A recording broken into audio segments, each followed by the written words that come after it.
Dostlar hemmede köp salam. Men Cuma. Bugün size İstanbul'dan ya da Türkiye'den bugün size Polşa'dan köp salam. Geçen videodaydık geçiptim size sorularınıza cevap verecektim ve bugünkü günde şu sorulara cevap vermek için yanımda sohbet deyip dost olan ol. Yani köpten beri Polşa'da yaşapıyor.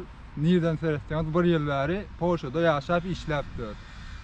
Sohbet bize şu sorulara cevap verecek kişilerin biri sohbet özün tanıda kıskaça. Salam dostlar, oğlanlar, genler, kızlar, ceyler. Ava Cuma'nın ayet geçişi alakı. Polşa'da yaklaşık bir 10 aydan beri Polşa'da iş yapıyor. Elimden geldiği için size başımdan neyle işler, rahatlar geçen olsa kömür etmeye çalışırız. Son yali dostlar, sorularını da ahlesin sohbada soracak. Bir yıldan beri bilýärmen özüm täze gelem. Son köp soru bilmeýän mesela maýdaly näýlisem aýlyklar näýli, çykdyjylar näýli, onuň gelin ýyllary işler näýli, erkekler üçin işler näýli. Şon ýaly soruları az anyk şekilde cevap berip biljek kişilerin biri sohbet. Çünkü ol berde yani nerede seyretseniz aýdýar 10 aýdan beri ýaşapýar. Şoň üçin bugün sohbetde soramakçı olan kanalımıza geldi. Köp sağ olsun. Aytyan ona da malumatlar biz için paylaşan için. Gepin şon ýaly dostlar, ona sorulara geçelim. Inni aydamızda Polşa'daki işlenecek işler edil hazır kış olan için bir yap alanda işlemesen biraz soğuk aşarsa ustroyka zat işler var yönü biraz soğuk olduğu için işlemek kıyın ustroykada yani edil hazır bolon işler tavuk fermada iş var, kalbasa zavatda iş var, mebel zavatda iş var, plastik zavatda iş var. Edil hazırlıkça işlep bilecek işlemimiz Pekarnılardan var bana. Pekarne ava var.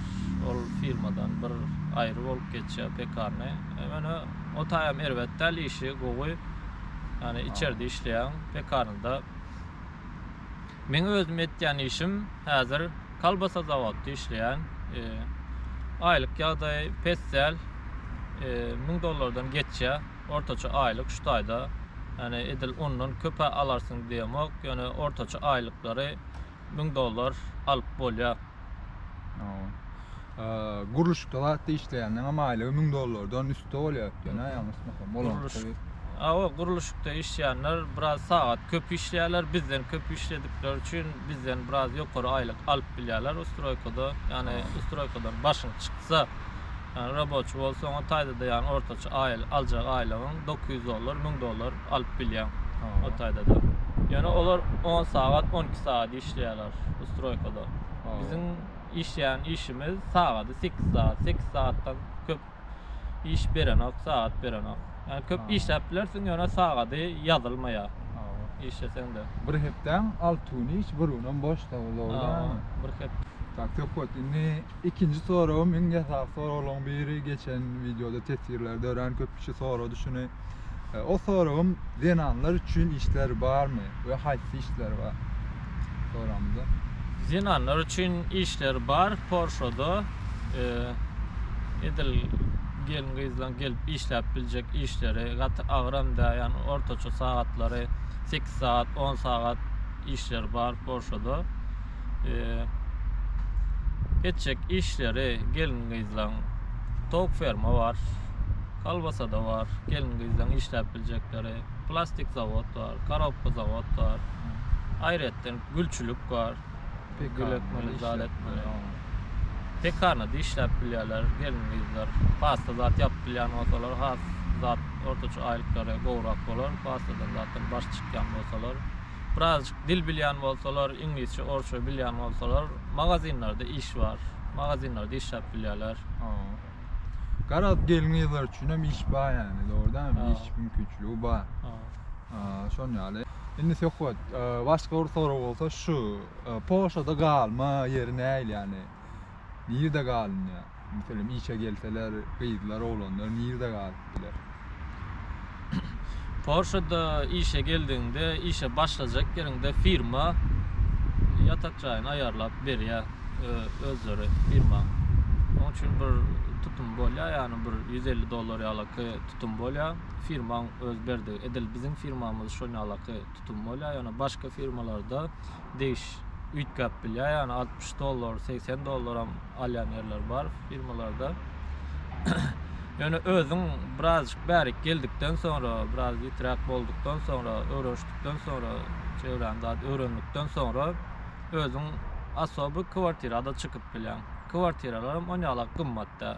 Ortaça bir $100-150 başlaýar kwartiralar. Yani 3-4 kişi bolsaňyz bir kwartira çykyp bir odany alyp bilýäňiz. İşin ýakynrak bolduk ýerden kwartiralar bar. Olarda özleri rahat edip bilýärler. Az rahat bolýar ýaşamak üçin öz başyna. Firmaň berýäni kwartirasy opşy bolup ýaşaýan otaýda bir 10-12 kişi bolup ýaşadygyny üçin hemme zat ortak bile olan Yani biraz kynrak düşýär, ýani gelen wagtyň birazcık idare etmeli bolýar. Bir otogda 3 kişi 2 kişi bolup kalmaly bolýar dogrudan firmada 3 kişiň az 3 kişi bolup kalmaly bolýar. Ýöne aýdyşýaly ýani özüň kwartira çyksaň isteseň 1 kişi bolup kal, isteseň 2 kişi bolup kal ýöne.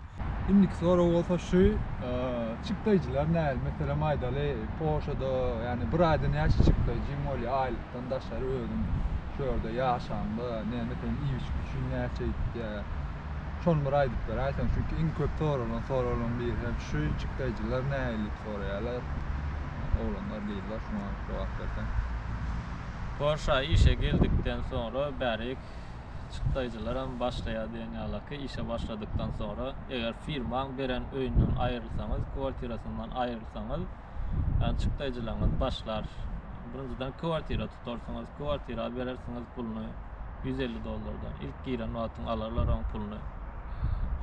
Ondan sonra da eger ýol pul bar bolsa, firma garşylamaýan bolsa, ýol puluňyz biraz uzakrak bolsa, özüňiz gidip gelmeli bolýar ýol puly. Ýol pulan bärde edil aylyk yaptyrsaň arzana düşýär. Aylyk bir kart berýärler, kart şoň bilen bir ay otobüslere bärde mülk bilýärler. Ondan sonra da içki bar, içkide näme? Yani bu iyi biçende yani bir ortaça bir $100 gider bolýar, biraz gysybrak zat edip geçinlerin diýseňiz, onu ummasyz içki puluňyz gitmez. Çünkü bärde içki biraz arzanrak içki. Yani go idim diýeňizde bir ortaça bir $100 gider, yani biraz gysybrak zat etseňiz özüňize yani $70-80 bilen arkaýyn geçip bilersiňiz yani bärde. Ummasyz çykdyjysy bolmaz yani. Garaz şu näme bolýar da hani aýdaly $1000 aýlyk alýan bolsa $300 çykdyjysy boljak da en köp bolany dogry. $150 kwartira berseler, ondan sonra işte bir ýol pulu bolsa ýol puluna bererler, bir $10-20 ýalyky. Ondan sonra da galanan bir içki diýsen näme, bir $300 gözden çıkarar. Yani $30 möhüne galardan. Ortaça siz ädir bärik geleňizde $1000 aýlyk alýan bolsaňyz, şoň $300'ny ýok diýip düşünäň ýani. Yani eliňizde galjak şo taýda bir $700 juýuňda galjak arapsa. $750 özüňde galar. Çykdyjylar ýa-da şoň ýaly dostlar. Dostlar, başka goşmaça kän soram ýok. Ýöne şurda soraýyn tökbada sen başga bir oglanlar gyýdylar üçin, ýani geljekler üçin asla sorar. Aýtmak istediğin bir zat barmy? Yani şunu etdiň taýyp goýular diýdiň bir zatlar barmy? Näme etdiňler? Juma aýdyşyň ýalyky edil häzir goşmaça diýende, goşmaça kän aýdyljak zatlar ýok, edil häzirlikçe ýöne bir goşmaça bir zat bolsa, indiki videolarda size yetirmäge çalışarys. Edil ýöne goşmaça bolup birazjyk dil öwrenseňiz gowy, ingilisçe, orçça bilseňiz az gowy işler bar, bärde o işlerde işläp bilersiňiz. Polyakça da şowur wagtyňda öwrenip bilýän bolsaňyz, polyak dilini. Polyakça, lekçe, lekçe biraz kynrak bize göre hiç bir okak görmedik ýa-da bir görmedik dilimiz biraz kynrak düşýär. Ýani biraz orçça bilseňiz biraz ýakynrak şoňa gaty ummasyz kösenme Ors dille. ors söwülseniz şona möwret gidersiňiz. Yani ýakyn bir-birine şo bir dil gurubundan gelen soň ýakyn bolýar. Başka aýtjaklarym bolsa goşjaklarym bolsa goşan. Dostlar, gepiň ýetgäsde ýaýdamyzda şunýaly ýa soralar şulardy köpsini gelen soralarlaryň köpsini şulardy.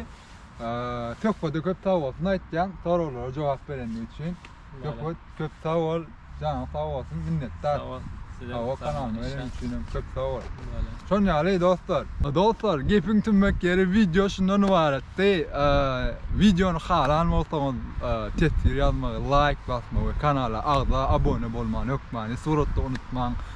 Polşadan size her hil videolar geler, şoruslarny Ýewropadan tecrübelerimi siz bilen paylaşmak isteyen kanalda şoň üçin aýdyşym ýaly like we abone bolsaňyz hat beğenerdim.